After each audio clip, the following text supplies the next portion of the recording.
I did a few sessions and I wanted to shoot myself in the head. All right. This is going to be a good one.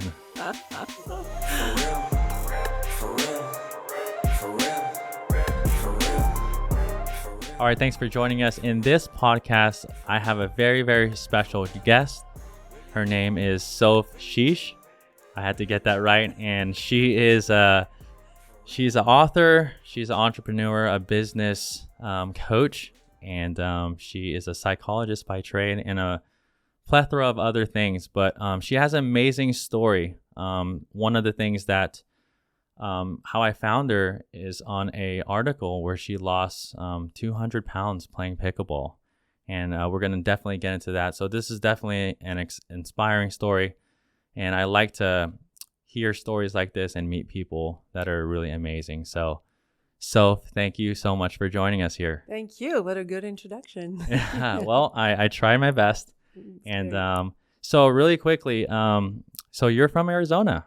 No, originally I'm from Paris. Okay, originally from France. Paris. Okay. Yeah. And then I lived in California for 30 years. And then I moved to Arizona, where I had never heard of pickleball at all, like 2.5 years ago. Wow, okay. And then I walked in some area where I live, and they were all playing, and I said, "What is this?" And that was my first day, and I've been playing pretty much every day since. Okay, so like 2.5 years now. Yeah. So like right during COVID or right after Yeah, COVID? Right after COVID. Yeah. Okay. Right, so, coming out. Yeah, we saw a big boom there in COVID, and we can, again, you do a lot of different things. We're going to get into kind of your story and also maybe a lot of questions about your journey with pickleball, how that translates and involves like business coaching or psychology and things like that. So thank you again for being here. So happy to really be appreciate you. So yeah, I guess why don't you give the viewers a little idea of like what you do and your background and how you got into pickleball originally. So my background started with psychology. I was always interested in people, what makes us do what we do, what makes us not do what we don't want to do. And so how do we actually bring ourselves to do things that we want? And I've dealt with weight my whole life. I was very heavy as a child, like 10 years old. Yeah. And I've tried everything like everyone often tries, but then you don't really resolve the holistic approach to weight. You do the food, or you do you get on a diet, but you can't be on a diet forever. And so I've done a good amount of adventures to get the weight down, and I would lose 20 pounds but I would say, so I didn't actually lose 200 pounds playing pickleball, but I did lose maybe the last 50. But the maintaining has been amazing because I love playing. So I'm on the court just for joy. Like I was there yesterday at 6 a.m. because as you know, it's starting to get hot. Yeah. And so if you'd known me, I would never have done that, at the gym or for any other physical activity. And so as I was maintaining the weight loss, as a lifestyle, really, discovering pickleball made me, it gave me a different relationship to my body, I think is one way to talk about that. Like I'd never moved toward, like when you're that heavy, you're not very athletic, period. You're the last kid that people pick for the team, and you don't even, like, I don't even have a relationship with being like a competitive type of nature. Like I don't, like when I play with my husband and it's like I have an opening, I could do it. And I'm like, I don't want to hit him. Like that's, it's like, I don't have that as in my nature. So that's been interesting from a psychologist standpoint, is to discover I could be outside the court, this very adult, mature, intelligent, whatever you call it.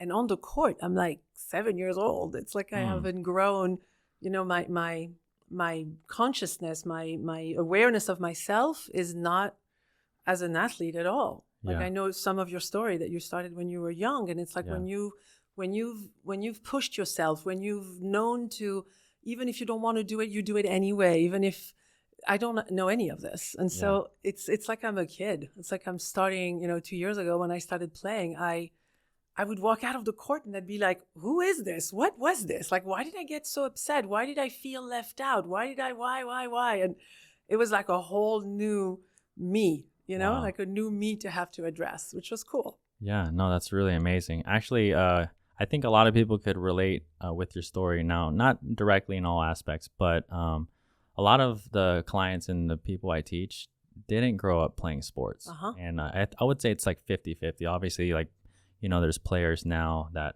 have racquetball experience or even basketball or whatever. Tennis. Yeah. But I do have a lot of players that I work with that were kind of didn't do athletics and stuff like that. So I think a lot of people could relate with that. Do you think partly it's because it's easy at the beginning that for those of us, like if I play tennis, like I play for 3 minutes and I'm like, I'm dead, right? Well, it's not even that. It's just the difficulty, like of playing tennis versus pickleball. You know, there's just the difficulty is high, and again, it's not going to be as fun and engaging. That's why the sport has grown so much, and you can obviously attest to that.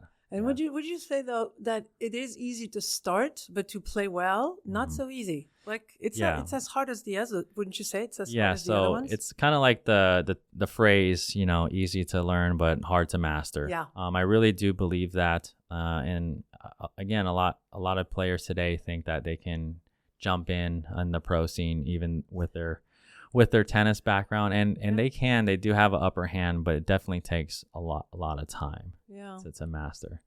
But so how did you initially so you started your kind of weight loss journey a little bit before pickleball? A while before, okay. I was already on it for maybe, but you know, when you have so much weight to lose, whatever's the next 20 is really what matters, right? Because you can't lose 200 pounds just by eating, you know, more salad. So it really has to be kind of a gradual thing. And then there are plateaus, so you don't lose anything for months when you're eating really well. Keto was it really became my lifestyle for food. I really like that particular, I don't want to call it diet, but that style. But what pickleball did is it's almost like it came as the cherry on the cake a bit, because now the food was in place, the sleep was better, all of these things were starting to be in place, but the moving of my body, which even when I started, I was 50 pounds heavier. That's a lot on the court. Yeah. I mean, imagine you running around with like a backpack full of, 50 pounds of rocks. That's a lot. Yeah. And as I'm losing more, that's striking how more confident I approach the ball, much more confidently, but also it's just lighter. It's just like you move, from my guy, is a marathon runner. They call him the rabbit on the court. Like he's everywhere at all time and he catches any ball, right? Which when I play with him is not so good for me, because then I'm like, all right, he's going to get the ball. I'm good.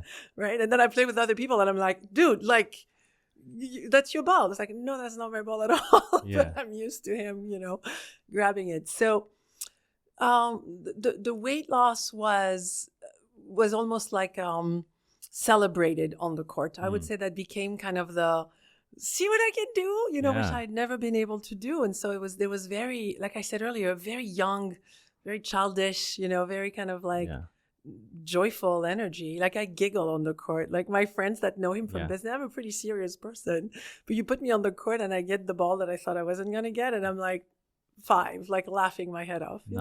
It's fun. That's super awesome. Yeah. So, so you said last 50 pounds or so with pickleball. So up until like when you started your weight loss journey from the very beginning,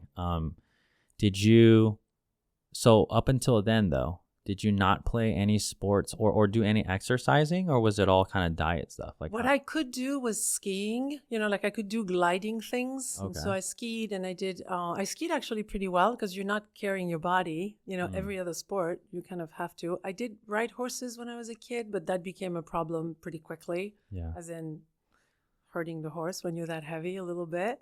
So no, I never, I grew up in an environment that's very intellectual. Yeah. Like sweating was a little bit of a like go shower, we were thinkers. We were, and so. And you said you grew up in Paris, right? Yeah. Is that so? I'd never been there. I don't know the culture there. Is that how it is? Or is that just kind of your family, that kind of thing? Both. I would say really? we don't have there are definitely sports and people that are obsessed with sports as much as anywhere. Mm-hmm. But I would say in general, we don't have the jocks in school that are like celebrated like it's, in really? France. No. Interesting. Not when I grew up, maybe now more.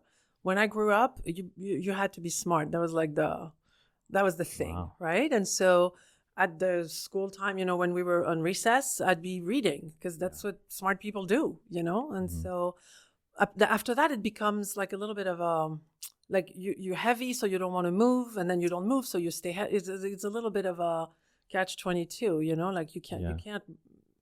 When I was at my heaviest, moving was not good for me. Like working out, like I would go to the gym, like, okay, I'm going to try this. And I would like hurt myself the second I would, getting out of the couch when you're that heavy is a little bit of a sport, because you have to carry. Now, funny enough, as I was losing the weight, I'm actually very strong because I've had to carry all of that weight, right? So my muscles are bizarrely strong for someone who, never did anything athletic, because carrying so much weight is kind of an athletic, in some ways, activity. That was a big shift for me when I was talking to a friend who was a professional soccer player, who's also an executive coach, and we were having a chat about something else. And then I said something like, well, I'll never be an athlete, And he was like, why? You're up at 6 a.m., you watch your caloric intake, you watch your water, you sleep, you do this, you study with a bunch of teachers to learn the sport. There's no difference. I mean, maybe some people started younger or maybe they're more talented, but the mentality of an athlete, I never saw myself as that, but I am. Like, what's the difference, When I would play 3-4 hours when I first started. I would play twice a day when I first started. Wow. Because I loved it. It was like almost like I discovered, it would be like someone who's blind. Yeah. And then you give them sight, and then now they're like, oh my God, I want to see everything, right? Okay. Yeah, no, that's amazing. So you kind of went from, you said you did a tiny bit of skiing, maybe some horseback riding, but you went from basically zero kind of like 60 a little bit. Competitive sports and things like that, and then you went right into pickleball. Yes. So why don't you tell us the story? Like, how did that start? What was the first time hitting? Like, because I know a lot of our viewers can relate to the first. I remember my first time playing. Yeah, so. There really is a first time because it's like nothing else. Well, my husband and I had gone on this little trip, and on the way, I had spoken to needing to move more. And as I said, he's a marathon runner, and I was like, I'm not gonna. At that, I don't run. And so why don't we walk? Every morning we go for a walk. And he's like, yeah, okay, I'll do that with you. Cool. So then he goes on a trip without me and he comes back. And I say, actually, I don't want to walk. I want to try this thing down the street. We live in a environment where there's a court right there. And so actually 8-9 courts. And so we went down and we literally, it would be like walking in a swimming pool. You've never seen water. We were just like, what is this? And there were 2 people playing. I'll never forget. Turned out they were the president of the member of the club. So before that, though, like, how long did you live there and know those courts existed? Not in zero, like a week. Oh, so you just moved in? Yeah, we had just moved in. Oh, okay, got it. We had just moved in, and literally, I could hear the sound, so I could tell that it was something that had to do with like balls and paddles. Yeah. But that was it. Like I literally, and then. When I started, after that first day, I went on YouTube. I think I may have even seen videos from you. And I just was like, what is this? And where is it from? And I, a lot of people speak like it's a sports for older people, right? And so I was like, I don't know if it's for me. And, but then we started. So we were playing with the president of the club. And they were so nice. Oh my God, looking back, because we were literally like, phew, like we didn't know what we were doing, and they were just really calmly. Because some people, I'm sure you've run into that start to play better. They're not very nice to those who are starting. Yeah. So sometimes you have to overcome a little bit of that. But they were lovely. They couldn't have been lovelier, and they taught us. As scoring is like it took me a month and a half to understand the whole. Scoring is so complicated. No, that's probably one of the harder things to learn. Exactly. Yeah. And so from there, we started like everybody else. We bought paddles very cheap because we were like, oh, like $60 for 2 paddles or something. Yeah. And then everybody was like, you hear the sound? It's a little like wood paddles, almost. And then from there, we just started playing more and more. We became really good friends with the person who's the coach. And she teaches, professionally up there. And where is this again? Wickenburg Ranch. Wickenburg. Yeah. And that's what is it? Is it west of Phoenix or north? It's north. It's north of Phoenix. Okay. Yeah, north of Phoenix, about 60 miles maybe. Okay. And it's a community, it's like it's a planned kind of environment. There's like 900 houses maybe. And so it's kind of a, not exactly a retirement home, but it's like, lifestyle. Most people are, in their 50s and up. How did you end up there? That's such a good story. Because you went from you came from California in LA. Yeah. So in your kind of intro or blog or whatever, you said you kind of live in the middle of nowhere. So, I do live in the middle of nowhere. So why Wickenburg? Well, originally LA and COVID was not fun. Like something happened in that town where just everything, every store closed. Yeah. It was really, and I had lived there for 30 years. And one morning my guy woke up and said, "Why do we live in LA?" And I was like, at this point, I don't know. Like, I mean, I'm here, I've not thought of moving. And I said, where would you want to be? And we were both like, okay, I want the nice weather. I don't want to be in California. I want to be not too far from an airport. We had like 17 things on the list. And then the next morning we started driving, literally. Like we got in a car and I was like, Arizona sounds cool. I mean, the nice weather, let's try. So that was, you just randomly. Completely random. Arizona. Pretty much. I mean, the weather, not too far from, if I could always come back to LA, not too far. Yeah. Okay. So, but then we found a house that we were considering for ourselves in Prescott. Yeah, Prescott. Okay. Which is really high in altitude, right? Yeah. And I have a little of vertigo, altitude, whatever. Okay. So we're driving and we're going to go visit this house. And at some point I'm like, oh, this is like, I'm nauseous. This is not good. And I'm like, are we almost there? And he goes, we're not even half. Wow. And I was like, nope, that's not happening. Yeah. And so pretty much we had the afternoon, we were going to visit that house. And I was like, well, what else is around? So I went on whatever, Zillow, whatever you do to rent a place. And I found a place that had just an address. I didn't know it was a community. I didn't know anything. Yeah. It was on the way back to LA. Mm-hmm. So off we go. And then we ask if we can visit this place. And they're like, yeah, sure. Just go through the gates. So we like, gates, okay. And then we drove through this thing and it's heaven. It is just heaven. It's so beautiful. And there is, there's a pool in the community and there's the pickleball courts now that I would never move anywhere, but there was no pickleball. Yeah. Oh, I built one in my backyard, Yeah. That's become such a thing. So from not knowing what it is, we went to the court that one time and we started playing every day the minute we moved. Wow. And you didn't move then, right? Did you have to go back to LA and get all your stuff? Pretty much a month. Okay. But it was, when, I don't know if you believe in that, but when things are in their place, all of a sudden it's like, it's working out, right? Yeah. It lines up. Well, yeah, we have a kind of not the same story, obviously, but we came from the Northern California, and we came here, so things lined up, and it was good. Yeah, there was a clarity about it. There was it was just a simple decision, Yeah, no, that's great. That's great. So let's talk about. So you're a psychologist by trade. Mm-hmm. What do you do with that currently? And I know that you do a lot of business coaching, and we can get into. I think you're the founder of Be Current, right? And we can get into that in a little bit. But what are the things that maybe parallels that you've learned on the court? Yeah, so I studied to be a psychologist, and I got licensed as a psychologist, and then I did a few sessions as a psychologist, and I wanted to shoot myself in the head. That was not for me. Oh, so you didn't like it? No, I didn't. Okay. I mean, I like the people side of things. Yeah. But so the difference between psychology and coaching in my world, not coaching like you do, is that as a psychologist, you tend to go back to the past and where did it all start and what happened when you were a child and what did your mother do?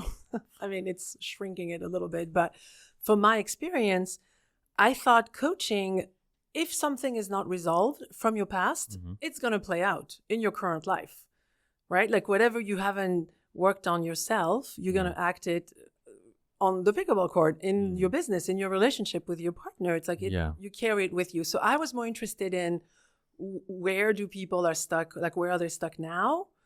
Like they get fired from the same job the same way. They end up in relationships with people that don't treat them well the same way. So to me, there was like a trend that happens in your life if you don't solve deeper beliefs about yourself. And so that's where it started for me. So I became a coach. I started companies. I was an entrepreneur. As you mentioned, I actually started a spa in LA that took on fire, the good kind of fire, not the bad kind of fire. Yeah. Like the Kardashians came to the spa. Wow. And all of a sudden I had 12 locations, 6 in New York. Wow. I mean, it grew like so fast. Like it resembles the growth of pickleball. All of a sudden it's like everyone wanted one in their city. And what year was this? We started the first one in 10 years ago. So you Exactly started a 10 spa and all these celebrities started coming? LA, Really? you know. So then what happened with that? What happened after that is COVID happened. And so we were growing. And then we were shut down because obviously for health reasons. Yeah. I had already brought in an investor that was more of an operator. So they were interested in taking it over basically. And I wanted to write a book and I wanted to do a documentary on food, you know, and relationships we have with our bodies, because I thought I had really learned a lot along the way already. Yeah. And so I basically sold it, you know, we did the proper business, whatever. And then I moved on to, to do the next thing. So all along there was in my personality, there's something where I like trying new things. I'm not a very afraid person. Like I tend to, we'll see what happens a little bit, you know, which is nice. I think my parents did a good job at like letting us trust the world in that way, you know, so fear doesn't stop me really. So the next thing was starting Be Current, because it's basically Be Current teaches people productivity, but it's related to your purpose. So people know how to do stuff, you know, they can check off, check off, but then you have a life that's not really meaningful to you. And so I accompany people on a journey to discover what their purpose is as a human, you know, as a teacher, as a whatever it is that makes us. There's a difference between a job and and a passion. We were talking about that before the interview. And so I help executives that are usually burned out. You know, they've done the job they were asked to do. They make the money. They have the wife, the 2.5 kids, you know, whatever. Like they've done what they were told. Yeah. But then they're not happy. A lot of them, you know, don't find this fulfilling experience. And so I work with people that are often burned out with a lot of hopes to do more with their lives. And so like I joke that I take them post burnout. Like once they're on the other side of it, it's a little bit harder. So you work with a lot of like higher executives and things like that. Yeah. Okay. But I work with people that are, I work with anyone that's interested in learning how to, I call it manage yourself. You know, like what does it mean to say, I want to do this? I want to write a book. I want to have a kid. I want to lose weight. I want to play pickleball, whatever it is. I want to start a business. Yeah. Like you did, you know, it's like there's where I am right now and there's where I want to be. I work in that space. I work in the space of removing what gets in the way. No, that's really cool. So I have definitely a couple of friends and even myself. I think we're all in different stages in life. Either you can be really content where you are. Some people are unhappy with their current situation. Even me, like from my previous job before I started coaching pickleball and taking this full time, it was providing, you know, for the family financially, which is important. Which is good, of course. Yeah. But how would you tell, or how do you find out, you know, maybe your passions or like your kind of purpose, what you're talking about? Like, what are some things that, because there's a lot of people and players also. Your world is players. Yeah, players. Yeah, but there's a lot of people, right? Yes. And we're all people. So yes. But we're all trying to, you know, a lot of us are trying to figure it out, and that wasn't me that long ago. So like, what's some advice that you can give someone like that? You know, it depends where we start from. So someone may have already succeeded financially, but they're not fulfilled. You know, psychologically, let's say. And some other people, you know, they have all this energy and they want to eat the world. They don't know where to start. Other people, you know, they're trying to break into a completely new career, but they don't really have experience I mean, running a business is not, I just have an expertise in something. Yeah. You need more, right? And so I would describe what I do a little bit like at first, I do an audit a little bit. Probably like if you put me on the court, you and I would like exchange assessment or something. Assessment. Okay. Like, where are you? Like, what's working? What's not working? Yeah. What I find is when you are in your purpose, there is more joy. There's joy. Like it's 5 o'clock and you're like, oh my God, I started this morning. I haven't even eaten, right? Like there's a sense of like time, you know, stops because you're so interested in what you're doing. Yeah. So that's a good start. surrounding yourself with the right people was a big thing for me along the way. Okay. Like good advisors, people that are not going to be your yes man, like they're going to challenge you, they're going to push you, they're going to ask you the questions that a lot of people, won't have the courage to ask. I mean, I often play that role in people's lives. They hire me to, tell it like it is. Like if I hire you on the court, it's the same thing. I want you to tell me, dude, like you're not go to the net. Like, what are you doing? Right. Yeah. I mean, hopefully caringly, but we assess together what makes, in this case, what's a purposeful life? A purposeful life is you do what you love. You wake up in the morning, you don't wonder if it's Friday or Sunday because it makes no difference to you, Yeah. That becomes the true sign that you have a life you love is you don't, you're not wondering what should I be doing. People that wonder what they should be doing, I would assess that often they're not doing what's really they're meant to do, maybe even. So for those of players and people out there, what are some things that you can say are recommendations? Because just like in my previous career or whatever, we had to provide and we had to do things. How do you how can you work into doing something that you love to do and make money? Making money, money at the same time, because a lot of people I think are stuck there where they're afraid to make the leap. They're afraid to make the leap, or they're in a job and they know that they could be doing something more fulfilling and better, but obviously you can't just make the leap right away. So what are some suggestions? I don't know if you work with entrepreneurs or something that are in the beginning stages and that don't have a lot of resources. So I do. I often say start anywhere. So I actually had a client years ago who wanted to sail around the world. Yeah. That was his thing, right? Why not? So I started working with him and I very candidly said, so you sail, you know how to, no, I've never been on a boat. Oh, you've never been on a boat. All right. That's cool. So then I started asking all these questions and the guy had a vision, a dream, right? Got it. And he was, if you had spoken with him, you probably would agree with me. He was pretty far from actually doing it, like in your scenario of like going to do, your life. Yeah. I said, go to the library and read a book about sailing. Take out a friend for lunch that has already sold, that does sail in the weekends. Or do you have a friend that has a boat that could take you out on a little ride? Whatever. Just do something. So like maybe someone, let's say in a career like you did, it sounds like you took the leap now. Yeah. But at first you do more of this other thing, right? You do a little more, you do a little more, and then you start making a little money. Yeah. Often, actually, it's a really good question you're asking. I find that people have a little belief that if you make money, then you shouldn't be having fun, or you shouldn't be fulfilled. Or if you fulfill, then it should be like a charity, like it should be something where you make, you've seen that, right? Yeah. Yeah. And so I work with people in their mindset. I would say that's one of the parallels with pickleball is my inner conversation about the topic. Like when you walk on the court, you don't walk in like, oh, am I going to be, do I know what I'm doing? This person looks like he plays better than me. I did that for like a year and a half.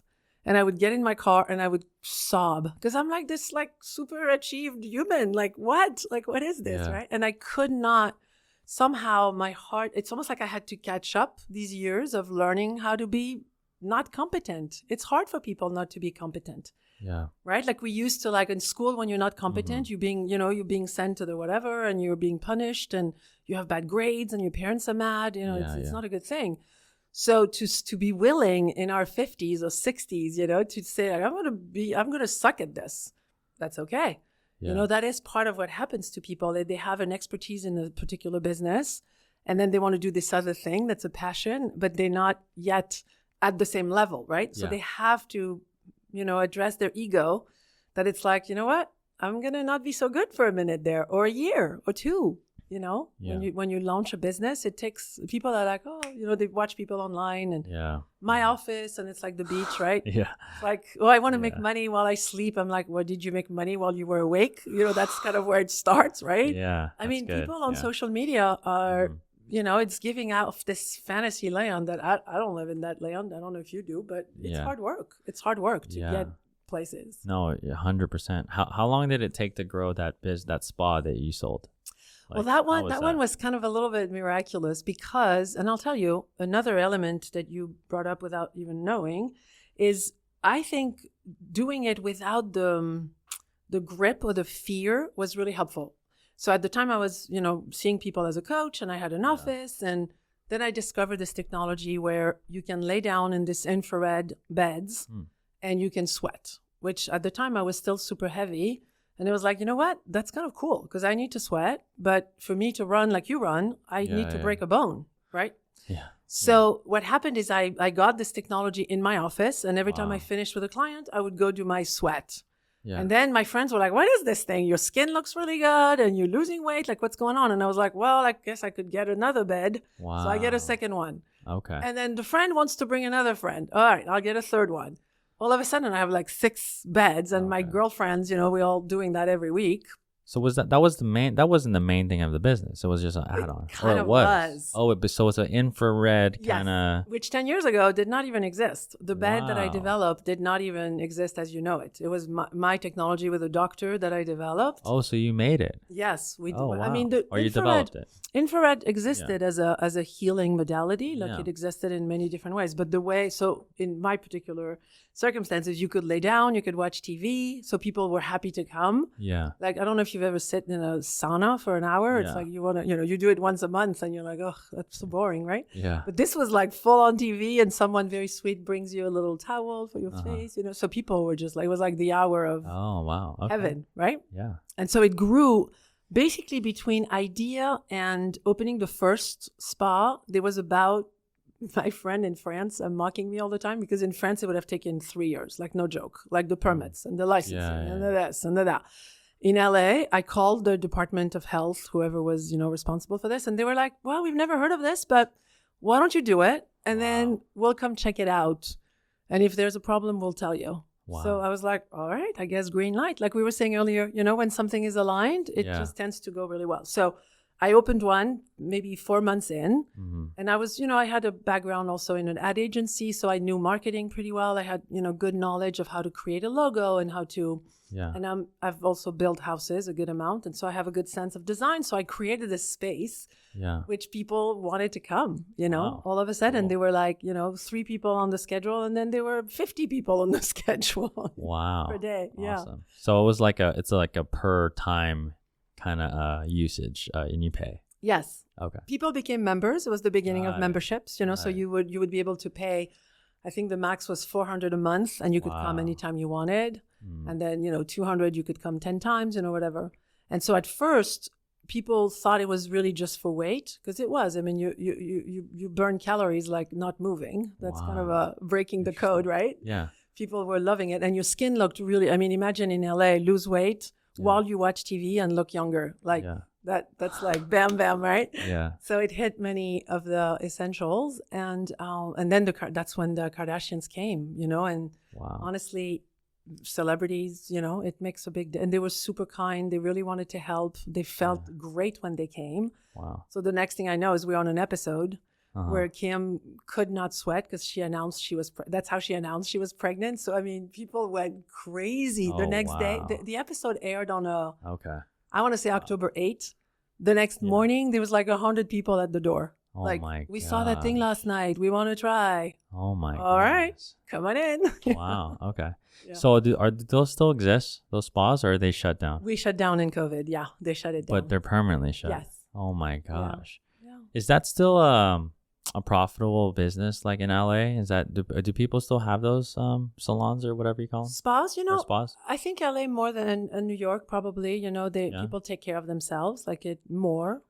Okay. I would say. Yeah. So, I think it's always one of those where if you have money, you take care of yourself easier, If you have 2 jobs and you have 3 kids, and it's harder. And so what I liked with my thing is it wasn't expensive. Like you could come and take, a really good rest, and you'd sleep better afterwards. And so people could do that for like $30. There was no need to take the day off and spend $200, Yeah. Wow. No, that's really cool. Okay. So, going back to pickleball. Yeah. And you said something about you were very successful on a lot of different things. Yes. And you made money, you grew businesses and things like that. Yes. Then on the pickleball court, because you never had kind of that competitive thing, or you felt like small, or you felt like a new incompetent, like a new challenge too. Yeah. How did you get over that? Because that was probably and you're a psychologist by trade. I know, you'd think that would have helped. Yeah. And it really, at first it didn't. I was so hard on myself, and I would come out of the court and I would play with my friend who's 5'0", and I'd be like, when can I play like that? And she'd be like, I don't know, play for a minute, I was, my ego, it was a funny combination of my ego was overinflated, like I should be playing better by now. Yeah. My friends were all like, you've been playing like 3 weeks, like easy, Yeah. And at the same time, this like, I'm never going to amount to any. I mean, I was literally a child. It's almost like all the work I've done as a psychologist were out the window. So I have a lot of, now that I'm on some other side, I'm certainly not completely on the other side, but now that I'm on the other side, I have a lot of compassion for people because you can see people talk about themselves. Like you see someone miss a ball and they're like, it's the end of the world. I've learned a new thing recently. I'm sharing with you because it's not a secret, but it's called goldfish. Okay. So goldfish have no memories. They're totally stupid, right? Yeah. So you probably have heard it before, but I never had heard it. And so now every time I miss a ball, I'm like, goldfish! And I go back like nothing happened. It's like the first ball. And it really has brought a lot of joy to me. Like it's a simple thing. Yeah. The thing for me that was, actually for a minute, my husband and I looked at writing a book that was called Everything I Know About Life I Learned on the Pickleball Court. Okay. Are you still thinking about that? We might. Okay. We might. For now, we're writing articles and, we're playing with it. But the partnership, the trust in yourself, the communication, the being able to reset, and not, like we just were saying, like not drown because you missed the ball, I mean, a few times I would be playing and, sometimes you play against people that are just like, they just banging. That's all they want to do is just like hit you with the ball. Yeah. And my teacher is all about, the net, wow, how do I not remember? Drops. The dinking. Yeah. The dinking and the, slowing the ball down and all that. And then you'd play with someone who was just like, they would get a lot of points, but it was all by, smacking you in the face. And so I would literally like mid-game, I'd be like, I can't stay here. I have to leave. Like, this is just and, my friend or my husband be like, no, just breathe. Like, just. How was that for you? Because you didn't play a lot of sports, like with the bangers. Because, like, obviously our listeners here, we get that a lot. But were you scared of the ball? Was it, yes. Like. I felt attacked personally. Like, these people, like, if I played against my husband and he hits me with the ball, I'd be like, I'd cry as if my husband just hit me, like not playing, but he had literally like smacked me in the face, Yeah. Because you're not, as a kid, I think that if you have a good coach, if you play in teams and people are accompanying you properly, you develop a habit to like, okay, I fell. Okay, get up. That's good. Fine. You tried. I had none of that. So something would like literally, it's funny, my teacher and friend, Carrie, she often says that I need to bring the tiger out of me. Yeah. Because I'm like, I'm not going to, I mean, now I kind of want to get points. And so obviously you need to attack the ball a little more, right? And so lately I've been like, and I do it. And then for 3 or 4 balls, I'm like, oh, I'm like shaking almost, Yeah.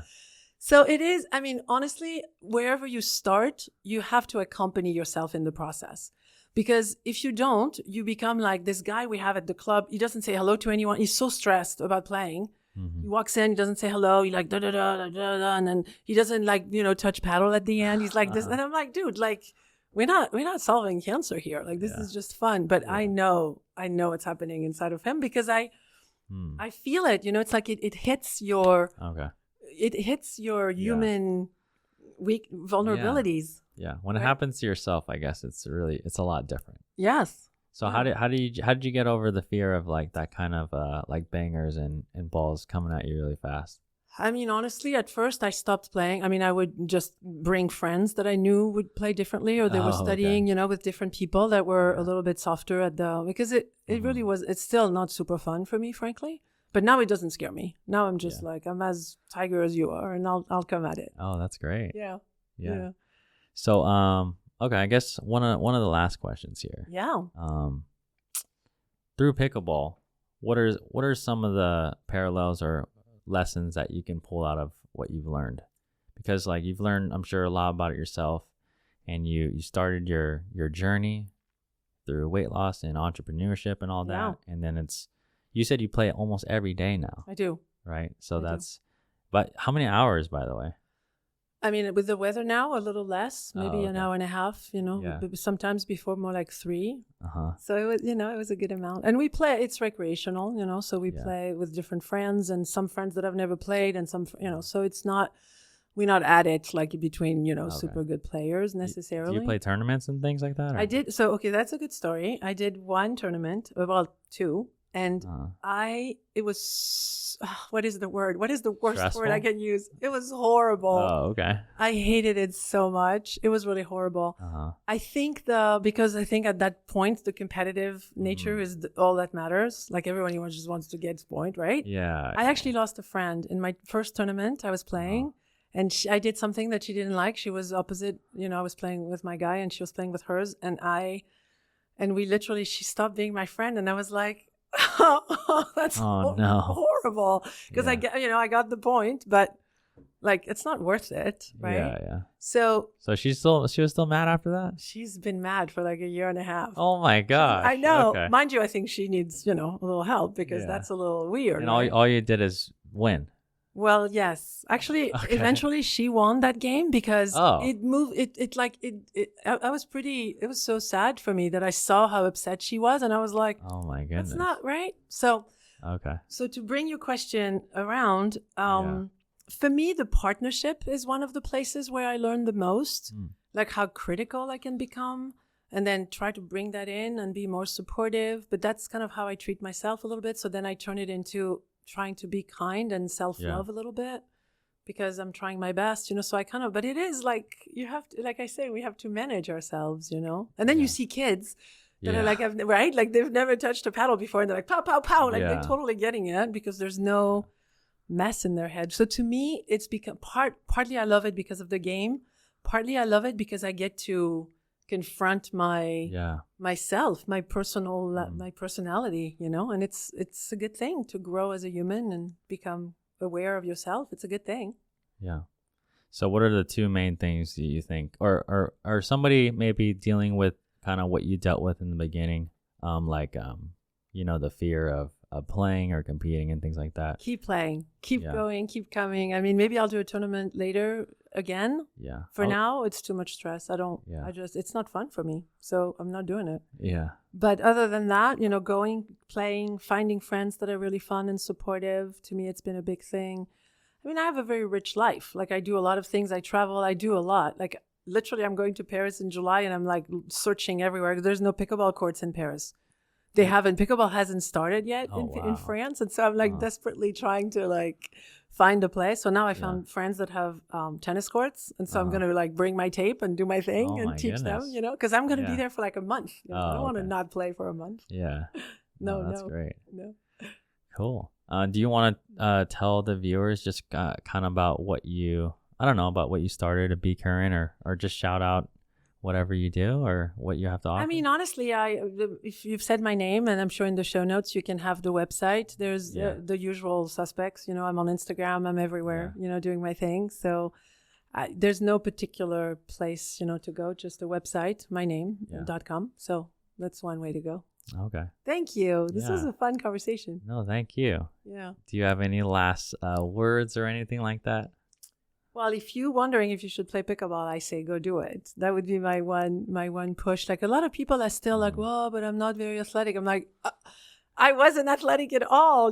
Just like give it a try because it's a little bit addictive, right? The sport is a little, and so I've gifted my friends paddles, to try to get them to do it, So just get on the court and have fun. No, that's great. What level are you, by the way? I would probably be a 3-5 at this point. So I'm a kiddo, Yeah, I think you should. I think playing tournaments at some point again would be a good challenge. Well, maybe to challenge maybe yourself. I come to you and we work together. Yeah, that could happen. To get me prepared. That'd be fun. Yeah. No, but Soph, I really appreciate it. I appreciate your time.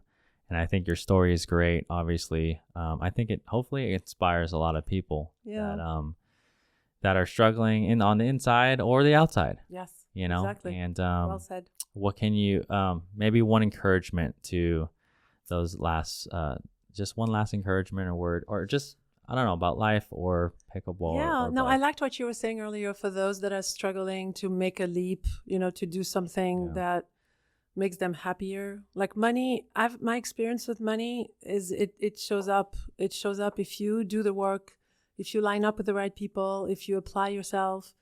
money ends up lining up. So not be afraid to do it. And if you don't feel like doing it, then don't do it, but then be joyful in your, like, find a way to be joyful, you know, because life it's kind of all we got, right? It's like people don't see that what they do with their day is what they do with their week, with their month, with life. It's life, right? Yeah.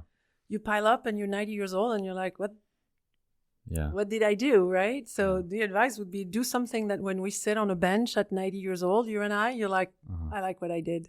Yeah. And I'm like, me too. No, right? Yeah. That'd be cool, right? Yeah, that's great. Super fun. Okay. Thanks, Soph. Thank you. Thanks for watching this episode. Again, you can connect with Soph in the show notes. We'll leave it in the description and stuff. Thanks so much, and we'll see you in the next one.